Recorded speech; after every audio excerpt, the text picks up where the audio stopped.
So, hello everyone, welcome to the Pahari Talim Foundation, a dedicated YouTube channel for civil service aspirants. So, आज का हमारा video lecture number 12 रहने वाला है on general science और जो साइंस और जो कि टॉपिक ऑफ कंसर्न है वो हमारा रहने वाला है केमिस्ट्री।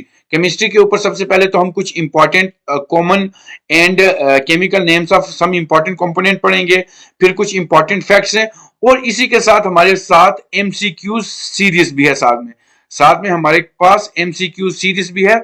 वो ये सब चीजें डिस्कस करने के बाद, रिवाइज करने के बाद वो सारी की सारी चीजें आपके साथ जो एमसीक्यूज होंगे वो आपके साथ हम डिस्कस करेंगे। सो जितने भी नए व्यूवर्स हमारे चैनल पे विजिट कर रहे हैं वो हमारे चैनल को सब्सक्राइब कर दें और बेल आइकन को प्रेस करें ताकि नेक्स्ट वीडियो लेक्चर की नोटिफिकेशन आपके पास पहुंच सके। सो अब हम क्या करते हैं, हम आपके साथ विदाउट कोई भी टाइम वेस्ट किए हुए आपके साथ डिस्कस करते हैं common names and chemical names of some important components. ठीक है जी। तो सबसे पहले हमारे पास ये कॉमन नाम रहेगा, ये केमिकल नाम रहेगा और ये केमिकल फॉर्मूला रहेगा, क्योंकि ये सारी की सारी चीजें आपको याद करनी पड़ेंगी। मतलब याद होंगी तभी आप वहां पे इन चीजों को कर पाएंगे। ठीक है। सबसे पहले नंबर पे अगर हम बात करें, सबसे पहले नंबर पे हमारे पास आता है ड्राई आइस। तो ड्राई आइस क्या होती है? तो आपको पता होना चाहिए ड्राई आइस जो होती है वो सॉलिड कार्बन डाइऑक्साइड होता है, सॉलिड कार्बन डाइऑक्साइड होता है। और अगर इसके फॉर्मूले की हम बात करें, इसको हम CO2 कहते हैं, दैट इज कार्बन डाइऑक्साइड। ठीक है। ये आपके लिए इंपॉर्टेंट रहेंगे, ये आपको बिल्कुल याद करने पड़ेंगे। ठीक है ना, आपको एकदम लर्न करने पड़ेंगे, सब चीजों को याद करना पड़ेगा और बार बार इनको रिवाइज करना है ताकि अगर साइंस में से ये चीज पूछी जाए तो आपकी कोई भी मिस ना हो। फिर उसके बाद हमारे पास दूसरे नंबर पे आ जाता है ब्लीचिंग पाउडर। सो ब्लीचिंग पाउडर का जो केमिकल नेम है वो क्या है? That is calcium oxychloride. याद रखेंगे, कैल्शियम ऑक्सीक्लोराइड। और इसका ये जो chemical formula that is CaOCl2 होता है, ये भी आपने याद रखना है। उसके बाद नेसुदर्स आ जाता है, तो इसको क्या बोलते हैं? अमोनियम क्लोराइड बोलते हैं, दैट इज NH4Cl। ये याद करनी है, सारी की सारी चीजें आपको लर्न करनी है, याद करनी है, तभी हो पाएगा बार बार रिवाइज करके। उसके बाद कास्टिक सोडा होता है, उसको हम सोडियम हाइड्रो ऑक्साइड कहते हैं और इसको NaOH कहते हैं। याद रखेंगे, ये भी इंपॉर्टेंट है एग्जाम ओरिएंट, मतलब ये वाला इंपॉर्टेंट है, ये वाला इंपॉर्टेंट है, ये वाला इंपॉर्टेंट है, कास्टिक सोडा इंपॉर्टेंट है। उसके पोटेश एलम, पोटेश एलम क्या होता है? That is potassium aluminium sulphate. और इसका ये जो फार्मूला है आपको याद होना चाहिए। ठीक है जी। उसके बाद आ जाता है एप्सम, ये भी बहुत इंपॉर्टेंट है, ये बहुत इंपॉर्टेंट है। तो इसको क्या कहेंगे? मैग्नीशियम सल्फेट कहेंगे, that is MgSO4 in 7H2O। याद रखेंगे, ये वाला भी बहुत ज्यादा इंपॉर्टेंट है। ये पूछते हैं एप्सम सॉल्ट, कभी कभी ये एप्सम पूछते हैं और साथ में कभी कभी इसको एप्सम सॉल्ट भी पूछ लेते हैं। ठीक है जी। याद रखेंगे, एप्सम या एप्सम सॉल्ट इसको करके पूछते हैं तो सेम ही रहेगा। उसके बाद क्विक लाइम आ जाएगा। क्विक लाइम को हम बोलते हैं कैल्शियम ऑक्सीक्लोराइड, CaOH। ठीक है जी। जिन्होंने क्लास लेट से ज्वाइन किया तो वो ये भी याद रखें कि इसके बाद हमारे पास MCQs भी हैं रखे हुए। ठीक है। उसके बाद प्लास्टर ऑफ पेरिस आता है, जिसको कैल्शियम सल्फेट कहते हैं, ये भी बहुत इंपॉर्टेंट है, कैल्शियम सल्फेट कहते हैं और ये इसका फॉर्मूला आपने याद करना है। ठीक है। या तो आप क्या करें, इसकी स्क्रीनशॉट मार के अपने पास रख लें, या हम क्या करेंगे, इसके लिए भी एक अलग से आपको PDF सॉफ्ट कॉपी जो है वो आपके ग्रुप में प्रोवाइड कर देंगे। जिप्सम हमारे पास क्या होता है? Calcium sulphate, that is CaSO4H2O हमारा होता है। ठीक है जी। उसके बाद green vitriol, that is ferrous sulphate. याद रखना ये सारी चीजें, आपने इसके ऊपर PhD नहीं करनी है, केमिस्ट्री में आपने PhD नहीं करनी है, बस आपको चीजें याद रखनी है, आपको मेमोराइज करनी है, आपको मेमोरी में ये सारी चीजें रखनी है और देख के वहां टिक करनी है, क्योंकि PhD नहीं करनी हमने, ये चीज आपने याद रखनी है। ब्लू विट्रोल को हम कॉपर सल्फेट कहते हैं और इसका साइंटिफिक जो फॉर्मूली है वो क्या है? CuSO4 plus 5H2O। याद रखें। व्हाइट विट्रोल को हम जिंक सल्फेट कहते हैं, that is ZnSO4 plus 7H2 होता है। मार्श गैस हम मीथेन को कहते हैं, ये इंपॉर्टेंट है। ठीक है जी। ये इंपॉर्टेंट है, तो इसको CH4 कहते हैं। विनेगर को हम एसिटिक एसिड कहते हैं, दैट इज CH3COH, जिसको हम अपनी जुबान में क्या कहते हैं? सिरका। ये सिरका होता है, इसको हम एसिटिक एसिड कहते हैं, इंपॉर्टेंट है ये भी। उसके बाद बेकिंग सोडा, बेकिंग सोडा और बेकिंग पाउडर में आपको डिफरेंस होता है। ठीक है। ये दो चीजें हैं जिसमें आपको क्या होती है? कंफ्यूजन होती है, बेकिंग सोडा और बेकिंग पाउडर में। तो ये क्या है? Sodium bicarbonate, that is NaHCO3 ये होता है, याद रखेंगे। वॉशिंग सोडा, सोडियम कार्बोनेट होता है दैट इज Na2CO3 10H2। उसके बाद magnesia that is magnesium oxide MgO। Laughing gas ये इंपॉर्टेंट है, लाफिंग गैस अब सबने करना है दैट इज नाइट्रस ऑक्साइड बोलते हैं दैट इज N2O, याद रखेंगे। ये आपने सब चीजें पेन डाउन भी कर लेनी है, या तो स्क्रीनशॉट मार के रख लेंगे या सारी की सारी आपने क्या करनी है, पेन डाउन करनी है। ठीक है जी। उसके बाद हमारे पास आ जाता है जी क्लोरोफॉर्म, जिसको हम ट्राइक्लोरो मीथेन कहते हैं दैट इज CH3CH3Cl3 कहते हैं इसको। फिर उसके बाद बोरेक्स आ जाता है दैट इज सोडियम बोरेट, जिसको N2B4O7 + 10H2O कहते हैं। ये सारे के सारे एग्जाम ओरिएंटेड हैं, याद रखने। इसके बाद अभी नीचे जो स्लाइड होंगी वो सारी की सारी आपकी किसके ऊपर हैं, सारी की सारी आपकी MCQs के ऊपर हैं। ठीक है, सो जितने भी अग्निवीर वाले बच्चे अपनी प्रिपरेशन कर रहे हैं वो इन चीजों को याद कर लें। ठीक है, ये एग्जाम में यही छोटी छोटी चीजें आपको पूछेंगे। फिर उसके बाद अल्कोहल की बात करें तो एथाइल अल्कोहल कहते हैं दैट इज C2H5OH, C2H5OH इसको कहते हैं। उसके बाद शुगर सुक्रोज होती है दैट इज C6H12O, C6C12H22O11 कहते हैं सुक्रोज को। ठीक है जी। उसके बाद हैवी वाटर जो होता है हमारा ड्यूटेरियम ऑक्साइड होता है दैट इज D2O कहते हैं, और सेंड को हम सिलिकॉन डाइऑक्साइड कहते हैं दैट इज SiO2।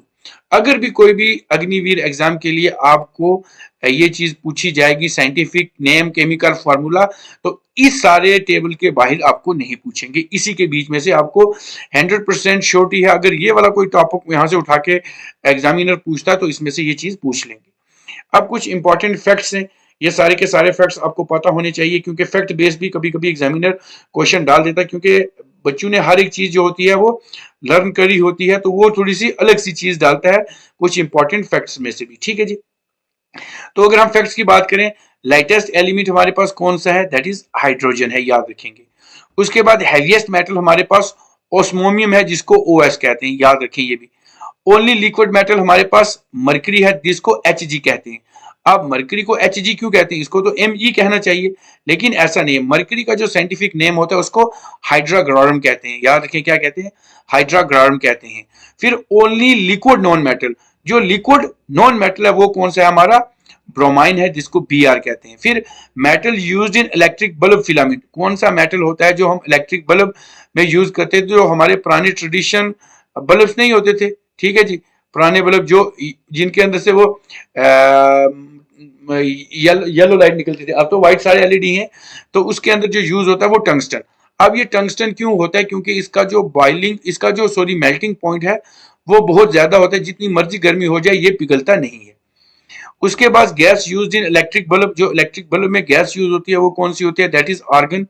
उसके बाद element found in solar cell, solar cell में कौन सा एलिमेंट फाउंड होता है, सेल कौन से होते हैं, तो ये सिलिकॉन के होते हैं। उसके बाद element that is found in protein, that is carbon, hydrogen, oxygen, nitrogen and sulphur, ये जो है प्रोटीन में पाया जाता है। उसके बाद हमारे पास compound added to glass for different colour में जो डाले जाते हैं that is compound added to glass for different colour के लिए कंपाउंड ऐड किए जाते हैं। ब्लू जो होता है वो इसमें ब्लू कलर जो होता है वो कोबाल्ट ऑक्साइड की वजह से होता है, हरा कलर जो होता है वो क्रोमियम ऑक्साइड की वजह से होता है, रेड जो होता है वो आयरन ऑक्साइड की वजह से होता है। ये सारे इंपॉर्टेंट है, ये सारे के सारे इंपॉर्टेंट है। उसके बाद the highest density of water जो होती है 1 ग्राम सीसी होती है, और it is found at 4 degree Celsius. याद रखें इसकी जो डेंसिटी होती है वाटर की वो 4 डिग्री सेंटीग्रेड पे होती है। सो density of ice is lower than that of liquid form of water, याद रखेंगे। उसके बाद बेकिंग सोडा, जिसका नाम क्या होता है, सोडियम बाइकार्बोनेट, जिसको हम NaHCO3 कहते हैं, react with acid except weak our like carbonic acid to produce carbon dioxide CO2 gas which is used in fire extinguisher. अब अगर कहीं भी आग लगती है तो आग के जलने में ऑक्सीजन मदद देती है, लेकिन जब आग बुझाई जाती है तो हमें CO2, मतलब जब भी हम ऑक्सीजन की सप्लाई बंद करेंगे तो जो आग होगी, जो फायर होगी, वो ऑटोमेटिकली बुझ जाएगी। उसके बाद the compound used in photography to develop a film in is, जो फिल्म डेवलप करते हैं वो कौन सी होती है, दैट इज सिल्वर ब्रोमाइड होती है, जिसको AgBr कहते हैं। While hyposodium thiosulphate is used as fixer, तो वो एज अ फिक्सर की तरह यूज करते हैं। जब हम पुराने फोटोग्राफ्स जो नेगेटिव स्पेस से निकालते थे वो वाले लिखते थे, तो ये इनसे होती है। ठीक है जी। अब ये एक और पॉइंट बच गया हमारे पास, दैट इज POP जो होता है, जिसको हम प्लास्टर ऑफ पेरिस कहते हैं, अभी हमने पीछे पढ़ा भी है, CaSO4H2H2O is obtained by heating gypsum, gypsum को हीट करने से मिलता है। ये जो POP होती है, ये डिजाइन के घर के डिजाइन यूज करने के लिए मिलती है, स्कल्पचर बनाते हैं इससे, मतलब मूर्तियां वगैरह। उसके बाद bandages for wrapping fracture bone, जो हम अपनी जुबान में क्या कहते हैं जी, क्या करानी है जाके, क्या बोलेंगे, हाथ में जब लगती है तो हम क्या करते हैं, ये हाथ में सपोज लग गई है तो हम प्लस्तर जिसको कराते हैं, अपनी जुबान में इसको हम प्लस्तर बोलते हैं, तो उसको प्लास्टर ऑफ पेरिस कहते हैं, ये जब हाथ में करा देते हैं। ठीक है, तो ये सारे के सारे फैक्ट्स इंपॉर्टेंट है। ठीक है जी, सारी चीजें क्लियर होगी। अब हम नीचे चलते हैं और सारे के सारे जो क्वेश्चन है, आपके प्रैक्टिस क्वेश्चन है, वो आपके साथ डिस्कस करते हैं इंपॉर्टेंट वन बाय वन। तो क्वेश्चन नंबर फर्स्ट रहेगा, which of the following law is explained by the statement that matter can neither be created not destroyed. बहुत इंपॉर्टेंट है, मैटर ना तो बनता है ना तो डिस्ट्रॉय होता है। अब अगर इस क्वेश्चन की हम बात करें, ये क्वेश्चन हमारा कौन सा रहेगा, क्या इसका ऑप्शन रहेगा हमारे पास, that is law of conservation of energy, Le Chatelier principle, law of conservation of mass, law of osmosis. So अगर हम क्वेश्चन नंबर फर्स्ट की बात करें, इसका आंसर रहेगा ऑप्शन सी, याद रखना, that is law of conservation of मास जो होता है, इसका आंसर रहता है। इसमें एनर्जी ना तो बनती है ना तो डिस्ट्रॉय होती है, वो क्या होती है, एक फॉर्म से दूसरी फॉर्म में चेंज हो जाती है। जैसे हम फॉर एग्जांपल, हमारे पास हीट एनर्जी है, एक कैंडल हम जला रहे हैं, हम कैंडल जला रहे हैं, तो कैंडल में क्या है, हीट एनर्जी जो है वो किस में कन्वर्ट हो रही है, लाइट एनर्जी में कन्वर्ट हो रही है। हीट एनर्जी यहां से आ रही है और ये लाइट एनर्जी में आ रही है, और ये केमिकल एनर्जी भी है। ठीक है, जो वैक्स है वो केमिकल एनर्जी है। सो chemical energy change into light energy and heat energy. तो यहीं से हमें पता, ना तो एनर्जी बनी है ना तो डिस्ट्रॉय है, बस एक केमिकल फॉर्म में से लाइट की फॉर्म में गई है और केमिकल फॉर्म में से हीट की फॉर्म में गई है। तो ना डिस्ट्रॉय हुई है और ना ही क्या हुई है, क्रिएट हुई है। ठीक है जी, चलते हैं क्वेश्चन नंबर 2 के ऊपर। क्वेश्चन नंबर 2 रहेगा, atomic theory of matter was given by. जो एटॉमिक थ्योरी ऑफ मैटर है, मैटर एक ऐसी चीज होती है विच ऑक्यूपाई स्पेस, जो स्पेस ऑक्यूपाई करे, have mass, volume etcetera etcetera, ये होती है, तो उसको हम मैटर कहते हैं। तो ये क्या एवोगैड्रो ने दी है, डेल्टन ने दी है, न्यूटन ने दी है या पास्कल ने दी है। सो अगर हम इस क्वेश्चन की बात करें, that is your this atomic theory, तो एटॉमिक थ्योरी किसने दी है, तो ये दी है option B, that is John Dalton ने दी है। अब मुझे आप कमेंट बॉक्स में बताएंगे, कमेंट बॉक्स में आप मुझे ये बताएंगे, जितने भी अग्निवीर के एस्पायरेंट्स हैं, तो ये किस साल में दी थी, year of this atomic theory. उसके बाद क्वेश्चन नंबर 3 आ जाएगा, इंपॉर्टेंट क्वेश्चन है, electron was first identified by. Electron सबसे पहले किसने आइडेंटिफाई किया था, कि जे थॉमसन, डेनियल रदरफोर्ड, जे केपलर या जेम्स कैडविक। सो अगर हम क्वेश्चन नंबर 3 की बात करते हैं, क्वेश्चन नंबर 3 का आंसर रहेगा, that is your option A, that is J Thomson. काफी सारे बच्चे बोल रहे हैं सर वीडियो क्लियर नहीं दिख रही, वीडियो एकदम क्लियर दिख रही है, ये सारे 8K HD में रिकॉर्ड हो रहे हैं। तो आपने क्या करना है, 1080 पिक्सल पे इसको क्या करना है, इसका जो रेजोल्यूशन है वो टर्न कर दो, तो ऑटोमेटिकली ये जो है बिल्कुल वीडियो लेक्चर साफ हो जाएगा। ऐसा कुछ नहीं, आपकी वहां पे एडवांस, आप यूट्यूब एडवांस सेटिंग में जाएंगे, यूट्यूब एडवांस सेटिंग में जाएंगे, तो वहां से ये सबसे पहले 240p होगा, 360 होगा, 720 होगा, 1080p होगा, तो इसको कर लें, तो यहां से आपको एकदम क्लियर चीज दिखेगी। ठीक है जी, सो इसका आंसर रहेगा ऑप्शन ए। तो इसका ऑप्शन क्या है, ऑप्शन बी। अब क्वेश्चन नंबर 4 आपकी स्क्रीन पे रहेगा, the quantum theory was first enunciated by. जो क्वांटम थ्योरी थी वो सबसे पहले किसने इनंसिएट की थी, नील बोर ने की थी, एल्बर्ट आइंस्टाइन, मैक्स प्लैंक या मैक्स बोर ने की थी। तो अगर हम क्वांटम थ्योरी की बात करें, तो ये सबसे पहले किसने दी थी, दैट इज मैक्स प्लैंक ने दी थी। So option would be your option answer would be this C. Question number 5 रहेगा आपका अग्निवीर एग्जाम के लिए, which one of the following statement, which one of the following is the basic of the modern predictable. Basic of modern predictable क्या होता है, कि atomic mass होता है, एटॉमिक नंबर होता है, एटॉमिक साइज होता है या एटॉमिक वॉल्यूम होता है। सो अगर हम क्वेश्चन नंबर 5 की बात करें, तो इसका आंसर रहता है option B, that is atomic number. इसका जो है वो क्या रहेगा, आंसर रहेगा। So option B would be your answer. Question number 7 आपकी स्क्रीन पे रहेगा। The nuclide having the same number of neutron but different number of proton as well as mass number are known as. तो इसको हम क्या कहेंगे, iso मतलब same bar, iso electric मतलब same electronic, isotopes and isotones. सो इस question की अगर हम बात करें, आपने ये 10th 12th 11th में पढ़े होंगे, तो इस क्वेश्चन की अगर मैं बात करूं, इस क्वेश्चन का आंसर रहेगा that is option D, that is इसको कहते हैं आइसोटोन कहते हैं। चलें जी, क्वेश्चन नंबर 17 आपकी स्क्रीन पे रहेगा। Radio activity was discovered by, radio activity किसने डिस्कवर की थी, रदरफोर्ड, हेनरी बैक्यूरेल, रोटेंजेंग या आइंस्टाइन। सो अगर क्वेश्चन नंबर हम 7 की बात करें, तो इसको जो है डिस्कवर किया था हेनरी बैक्यूरेल ने।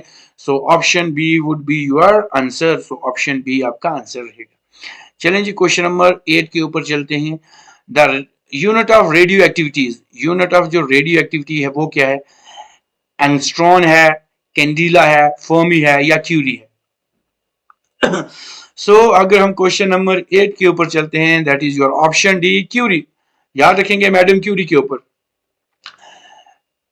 She got Nobel prize. आपने मुझे बताना है मैरी क्यूरी ने नोबेल प्राइज किस ईयर में लिया था, ठीक है। और जितने भी नोबेल प्राइज विनर हैं वो सारे के नाम आप मुझे बताएंगे जिन्होंने रेडियो एक्टिविटी के ऊपर काम किया था।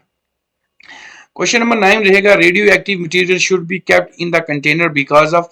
जो रेडियो एक्टिव मटेरियल होते हैं उनको हम किसी कंटेनर में रखते हैं जो किसका बना होता है, पीबी लेड का बना होता है, स्टील का बना होता है, आयरन का बना होता है या एल्युमिनियम का बना होता है। तो अगर रेडियो एक्टिव की बात करें उसके लिए पीबी चाहिए, that we call it as a lead. Okay, question number 10 आपकी स्क्रीन पे रहेगा। In element that does not occur in nature but can produce artificially. Nature में तो ये नहीं होता लेकिन आर्टिफिशियली इसको बनाते हैं। क्या थोरियम को बनाते हैं, रेडियम को बनाते हैं, प्लूटोनियम को बनाते हैं या यूरेनियम को बनाते हैं। सो क्वेश्चन नंबर 10 की अगर हम बात करें, जो नेचर नहीं मिलता उसको हम बोलते हैं प्लूटोनियम को हम आर्टिफिशियली बनाते हैं, ये नेचुरली नहीं मिलता। सो ऑप्शन सी इसका आंसर रहेगा। और यूरेनियम जो है, यूरेनियम 235 जो होता है, इसको जब हम इनरिच करते हैं तो इससे हम न्यूक्लियर बम बनाते हैं। बम निकल जाता है मुंह से लेकिन इसको बॉम्ब कहते हैं, ठीक है। क्वेश्चन नंबर 11 आपकी स्क्रीन पे रहेगा। The technique of calculating the age of the fossil organism. किसी की भी एज निकालनी हो, कोई जमीन के नीचे एक बरीड ऑर्गेनिज्म है, उसको निकाल के उसकी एज अगर हम देखें तो उसको क्या कहते हैं, क्या इसको रेडियो कार्बन डेटिंग कहते हैं, इलेक्ट्रोपोरेशन कहते हैं, काउंटिंग एनो रिंग कहते हैं या माइक्रो मैनिपुलेशन कहते हैं। अगर मैं इस क्वेश्चन की बात करूं, आपने भी अटेम्प्ट करना है, तो इस क्वेश्चन का रहेगा answer option A, that is option A इसका आंसर रहेगा, that is radio carbon dating से इसको हम करते हैं। Option A would be your answer. अब एनुअल रिंग जो होता है, इसको जब क्या करते हैं, जब ट्री की हम एज निकालते हैं तो उसकी ये एनल, तो इसको हम क्या कहते हैं, आपने मुझे कमेंट, कुछ डी से नाम पड़ता है, ठीक है। अगर मैं बता दूंगा फिर आप इसको सर्च नहीं करोगे, तो ये चीज आपने देखनी है, ये सारी की सारी चीजें देखनी है। ये जितने भी व्यूअर इस वीडियो लेक्चर को देख रहे हैं वो इस वीडियो लेक्चर को लाइक करें, अपने फ्रेंड्स के साथ शेयर करें और हमारे चैनल द पहाड़ी तालीम फाउंडेशन को सब्सक्राइब कर दें, क्योंकि सारी की सारी तैयारी आपकी यहाँ पे हो रही है। अब हम चलते हैं नीचे क्वेश्चंस के ऊपर, जो बाकी क्वेश्चंस हैं अभी आपके स्क्रीन के ऊपर सारे विजिबल हो जाएंगे, तो ये सारे के सारे क्वेश्चन आपके साथ हम डिस्कस करते हैं, ठीक है जी। सारे के सारे क्वेश्चन डिस्कस करते हैं। क्वेश्चन नंबर 12 आपकी स्क्रीन पे रहेगा। The particle required to continue the chain process of uranium fission. तो कौन सा पार्टिकल रिक्वायर्ड होता है जो चेन रिएक्शन यूरेनियम फिशन के लिए करता है, इलेक्ट्रॉन, प्रोटॉन, न्यूट्रॉन या पॉजिट्रॉन। अगर हम क्वेश्चन नंबर 12 की बात करें, इसका आंसर रहेगा ऑप्शन सी रहेगा। तो न्यूट्रॉन जितने भी होते हैं उनको हम चेन प्रोसेस के लिए यूज करते हैं। ऑप्शन सी जो है वो आपका आंसर रहेगा, क्योंकि न्यूक्लियर बम के ऊपर काफी सारे क्वेश्चन जो हैं वो आपके लिए बनेंगे, काफी सारे क्वेश्चन जो है इसके ऊपर बनेंगे। तो इसलिए ये जितना भी पॉइंट्स हैं ये आप सबको आने चाहिए, ठीक है जी। यूरेनियम के बारे में पता होना चाहिए, ईरान, इजराइल और यूएसए के ऊपर जो भी कन्फ्लिक्ट चल रहे हैं वो सारे पता होने चाहिए, क्योंकि करंट अफेयर को वो साइंस के साथ एसोसिएट करते हैं और साइंस को एसोसिएट करेंगे आपकी केमिस्ट्री के साथ और अग्निवीर एग्जाम में वो आ सकते हैं। चलते हैं क्वेश्चन नंबर 13 के ऊपर। Which of the following is used as moderator in the nuclear reactor? Nuclear reactor में कौन सी चीज है जो मॉडरेटर की तरह यूज करते हैं? क्या वो ऑर्डिनरी वाटर है, रेडियम है, थोरियम है या ग्रेफाइट है? अगर हम क्वेश्चन नंबर 13 की बात करें तो इसका आंसर रहेगा option D, that is graphite को इसको हम एज अ मॉडरेटर यूज करते हैं। क्वेश्चन नंबर 14 आपकी स्क्रीन पे रहेगा।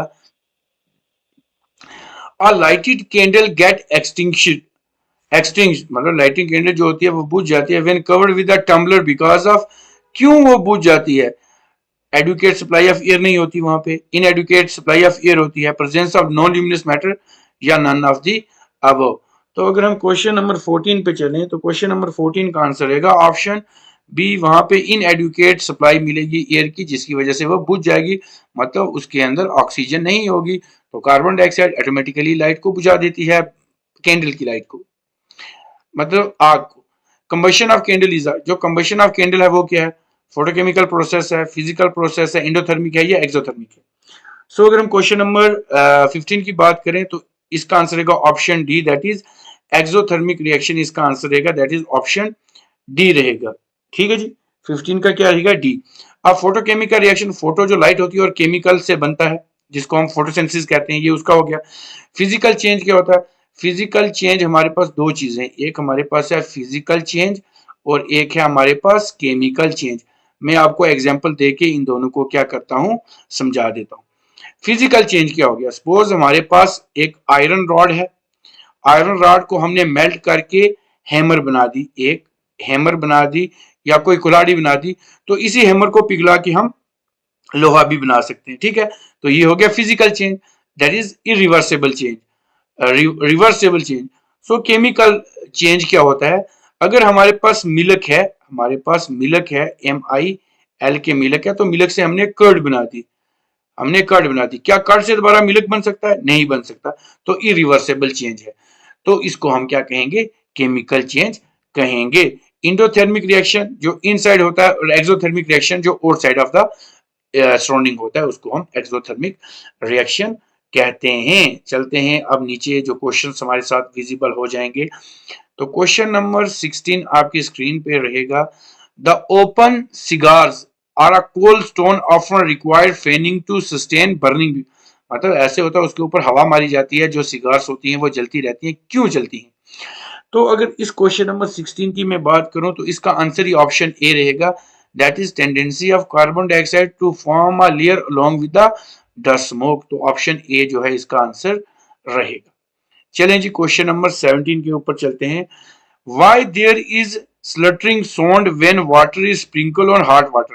हॉट ऑयल, मतलब आपने देखा होगा ऐसे एक बर्तन लें, इसमें ऑयल डालें, मतलब कहीं भी बॉयल करें, उसके ऊपर हम पॉइंट डालते हैं, टिक टिक टिक टिक की आवाज करता है, ये कीड़ कीड़ कीड़ की क्रैकिंग आवाज करता है, तो वो क्यों करता है? क्योंकि boiling point of water is higher than that of oil होता है, boiling point of oil is higher than that of water होता है, या oil and the water do not mix होते हैं, या oil and water combine to form the compound, या वो दोनों मिलके क्या करते हैं? कंपाउंड बनाते हैं। तो इस क्वेश्चन का आंसर आपको पता होना चाहिए। इस क्वेश्चन की अगर मैं बात करूं, इसका आंसर रहेगा ऑप्शन बी, इसका रहेगा, क्योंकि the boiling point of oil जो होता है वो हाइयर होता है than that of the water. चलें क्वेश्चन नंबर 18 के ऊपर चलते हैं। Dialysis is used for people with defective kidney, it involve the process of, dialysis machine होती है जब किडनी, अब किडनी का क्या काम होता है? किडनी का काम होता है to filter blood, to filter blood इसका काम होता है, और लंग्स का क्या काम होता है? To purify blood. तो ये एब्जॉर्प्शन के लिए होती है, ऑस्मोसिस के लिए होती है, इलेक्ट्रोफोरेसिस या डिफ्यूजन के लिए होती है। तो क्वेश्चन नंबर 18 की अगर हम बात करें तो ये क्या होती है? फॉर ऑस्मोसिस के लिए होती है प्रोसेस, अगर देखें तो option B would be your answer. चलते हैं नेक्स्ट क्वेश्चंस के ऊपर। नेक्स्ट क्वेश्चन नंबर 19 आपकी स्क्रीन पे रहेगा, that is in addition to hydrogen. अगर हम हाइड्रोजन की एडिशन की बात करें,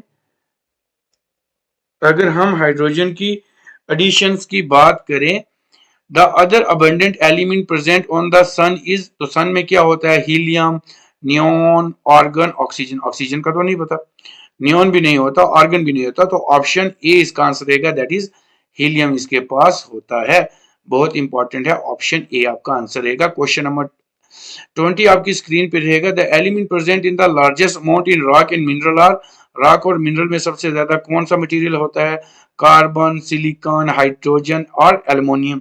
तो क्वेश्चन नंबर 20 रहेगा option B, that is silicon इसका आंसर रहेगा। सबसे ज्यादा रॉक और रॉक में एलिमेंट यही प्रेजेंट होता है। तो क्वेश्चन नंबर 21 आपकी स्क्रीन पे रहेगा, the element found on the surface of the moon is, जो एलिमेंट सरफेस ऑफ मून के ऊपर होता है उसको क्या बोलते हैं, टिन, टंगस्टन, टेल्कम या टाइटेनियम। तो अगर हम मून की बात करें तो वहां पे ऑप्शन डी होता है, दैट इज टाइटेनियम। तो ऑप्शन डी इसका जो है वो आंसर रहेगा। चलते हैं ऊपर क्वेश्चंस के ऊपर स्क्रॉल करते हैं, बाकी क्वेश्चन भी आपके सामने विजिबल हो जाएं ताकि इन क्वेश्चंस के ऊपर भी हम अपना हाथ आजमाएं। ठीक है जी, क्वेश्चन नंबर 22 रहेगा आपकी स्क्रीन के ऊपर, इंपॉर्टेंट क्वेश्चन है। तो क्वेश्चन नंबर 22 आपकी स्क्रीन पे रहने वाला है, that is the noble gas do not react with any other atom because, जो नोबल गैस होती है वो दूसरों के साथ रिएक्ट नहीं कर सकती एनी अदर एटम बिकॉज, क्यों, क्योंकि they have heavy element, they have are a stable component, their outermost orbit contain 8 electrons, और option D none of the above. So question number 22 की बात करें तो इसका आंसर रहेगा option C, that is the outermost orbit contain 8 electrons, so option C would be your answer. So question number 23 रहेगा, which atom is not found in protein, protein में कौन सा आटम जो है वो फाउंड नहीं करता, कार्बन, नाइट्रोजन, फॉस्फोरस या सल्फर। तो प्रोटीन में इनमें से कौन सा नहीं है। अभी मैंने ऊपर जो फैक्ट्स हुए हैं ना उसमें ये सारी चीजें बताई हैं कि प्रोटीन में कौन कौन सी चीजें हैं और कौन कौन सी चीजें नहीं है। तो क्वेश्चन नंबर 23 की बात करें तो ऑप्शन सी इसका आंसर रहेगा, दैट इज फॉस्फोरस इसके ऊपर नहीं होता है। क्वेश्चन नंबर 24 रहेगा आपकी स्क्रीन के ऊपर, among the various allotrope of carbon, अगर कार्बन के एलोट्रॉप्स की बात करें तो इनमें से और कौन सा है। सो अगर क्वेश्चन नंबर 24 की मैं बात करता हूं तो इसका आंसर रहेगा option D, diamond is the hardest and graphite is the softest. तो कार्बन की ही दोनों फॉर्म्स हैं, ये डायमंड भी कार्बन की फॉर्म है और ग्रेफाइट भी कार्बन की फॉर्म है, लेकिन डायमंड सबसे हॉटेस्ट होता है, सबसे रेयरेस्ट होता है, सबसे कॉस्टली होता है, ग्रेफाइट सबसे सॉफ्टेस्ट होता है।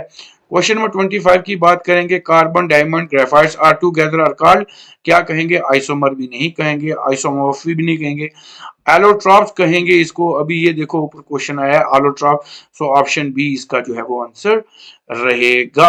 इंपॉर्टेंट क्वेश्चन है, आपके एग्जाम ओरिएंटेड ये सारे के सारे क्वेश्चन हैं। चलें जी क्वेश्चन नंबर चलते हैं हम किसके ऊपर, क्वेश्चन नंबर 26 के ऊपर, the percentage of lead in a lead pencil is, lead pencil में लेड की कितनी परसेंटेज होती है, क्या 0 होती है, 100 होती है, 77 होती है, 65 होती है। तो क्वेश्चन नंबर 26 की बात करें तो 0% होती है, percentage of lead in the lead pencil is. इस क्वेश्चन में थोड़ी सी वेरिएशन है, इसको चेक करेंगे, ठीक है। नेक्स्ट क्वेश्चन रहेगा, balloons, balloons are filled with, जो बैलून्स होते हैं उनमें क्या डाला जाता है, हीलियम, ऑक्सीजन नहीं डाला जाता, आर्गन है, नाइट्रोजन भी नहीं डाला जाता। तो ऑप्शन ए रहेगा, दैट इज हीलियम। नाइट्रोजन जो आपके लेज पैक होते हैं वहां पे नाइट्रोजन डाला जाता है। और एक और बात होती है हमारे पास, लिक्विड नाइट्रोजन, लिक्विड नाइट्रोजन में बुल सेमन को जो होता है वो प्रिजर्व करके रखा जाता है। याद रखें, आपके लिए बहुत ज्यादा इंपॉर्टेंट ये वाले क्वेश्चंस हैं।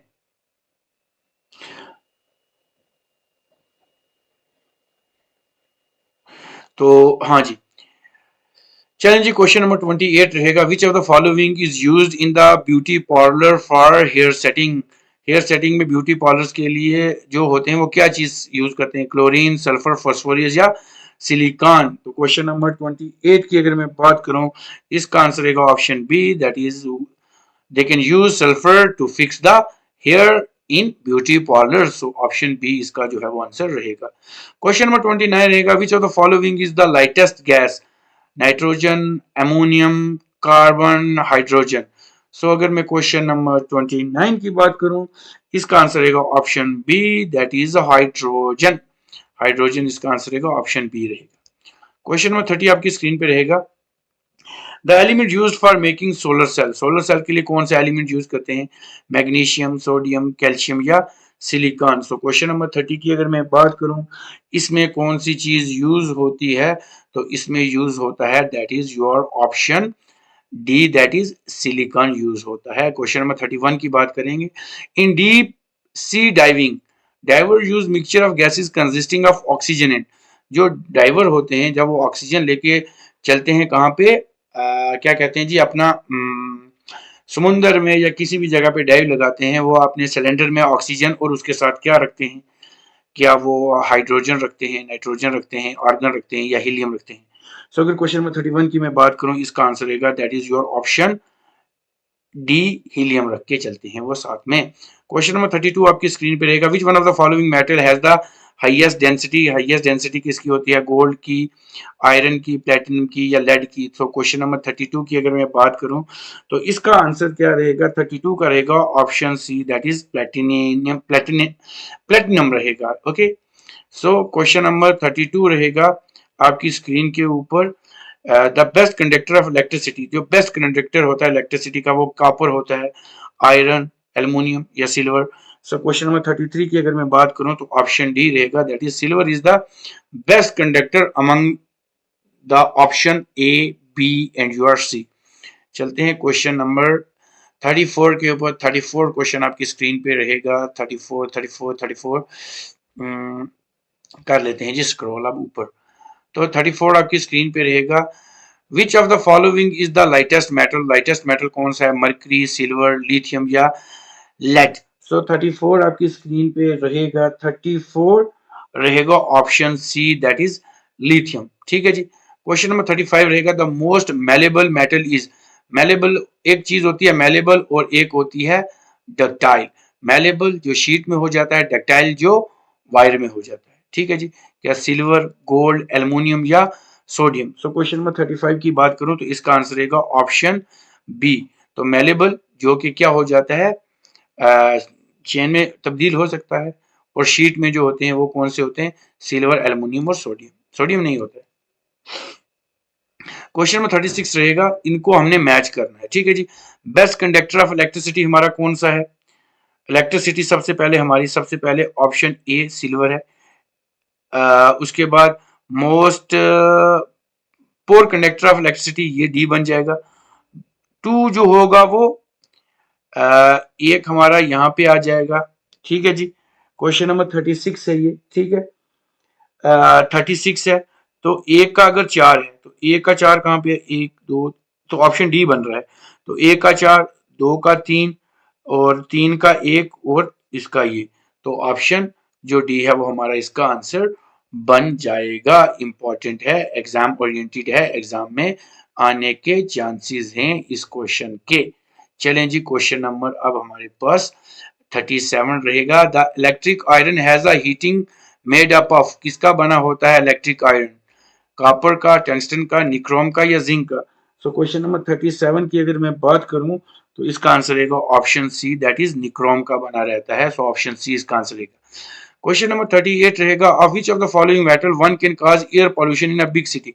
एयर पॉल्यूशन इनमें से बिग सिटी में कौन करता है? सो कॉपर करता है, नहीं करता। क्रोमियम करता है, नहीं करता। कैंडियम करता है, नहीं करता। तो ऑप्शन सी रहेगा, लेड करता है। क्वेश्चन नंबर 39 रहेगा। Brass is an alloy of, ये इंपॉर्टेंट क्वेश्चन है, ये एग्जाम में आता है। तो ब्रास किस किस का अलॉय है? तो ये कॉपर और सिल्वर का ही, ऑप्शन ए ही इसका आंसर बनता है। क्वेश्चन नंबर 40 रहेगा। अब इनके अलॉय बताने हैं। तो अगर हम 40 की बात करें तो ब्रॉन्ज जो होता है वो कॉपर और टिन का बनता है। ब्रास जो होता है वो कॉपर और जिंक का बनता है। जर्मन सिल्वर जो होता है वो कॉपर, जिंक और निकल का बनता है। और मेटल टाइप जो होता है वो लेड और इनका बनता है। तो ऑप्शन डी इसका जो है वो आंसर रहेगा। ठीक है जी। ये सारी की सारी चीजें आपने रिवाइज करनी है, बार बार रिकॉल करनी है, स्क्रीनशॉट मार लेना है। पीडीएफ्स भी में जितनी भी होंगी वो आपके ग्रुप में डालता रहूंगा ताकि वो सारी की सारी पीडीएफ भी आप करते रहें। सो ये वीडियो आपको कैसा लगा आप हमें कमेंट करके बता सकते हैं। इस वीडियो को ज़्यादा से ज़्यादा लाइक करें, अपने फ्रेंड्स के साथ शेयर करें, और हमारी 10K जर्नी जो यूट्यूब पे है उसको कंप्लीट करें। और हमारा फेसबुक पेज, इंस्टाग्राम पेज, वो भी जाके फॉलो कर लें, वहां भी इंपॉर्टेंट इन्फॉर्मेशन आपको मिलती रहती है। सो इसी के साथ मैं ये वीडियो लेक्चर सम अप करता हूँ। मिलता हूँ कल एक नए लेक्चर के साथ। Till then take care, goodbye, good night.